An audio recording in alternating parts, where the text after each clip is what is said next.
លួចអើយអើយលួចទាំងទឹកលួចទាំងដី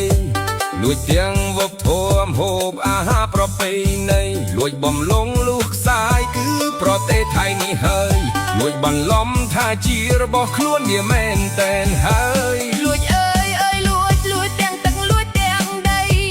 លួចទាំងវប្បធម៌ហូបអាហារប្រពៃណីលួចបំលងលុះខ្សែគឺប្រទេសថៃនេះហើយលួចបន្លំថាជារបស់ខ្លួនវាមែនតែនហើយឆ្លៀនពៀនអើយអើយថ្លៃអើយឆ្លៀនពៀនដីខ្មែរឆ្លៀនពៀនអើយអើយថ្លៃអើយឆ្លៀនពៀនដីខ្មែរបំពៀនព្រំដែនអើយថៃអើយគេដឹងគ្រប់គ្នាឯងបំពៀនព្រំដែនអើយថៃអើយគេដឹងគ្រប់គ្នាឯងបំពៀនម្ដងបងអូនអើយមិនចេះខ្មាស់គេបំពៀនម្ដងបងអូនអើយមិនចេះខ្មាស់គេធំដើក៏ហុកគេថាដីខ្មែរជាបោះវីសុំសួរដូចឆោតៅដីម៉ែហែងទុកនៅនឹងពេលណា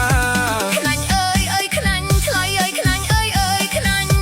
ខ្លាញ់អើយអើយខ្លាញ់ថ្លៃអើយខ្លាញ់អើយអើយខ្លាញ់ពួកអាចចោលគេបាញ់មកលួចដីយើងស្រស់ដីលួចគេសោះមកពួកអាសិនដានចោលពួតថាដីហែងតាមានអីបាញ់ជាក់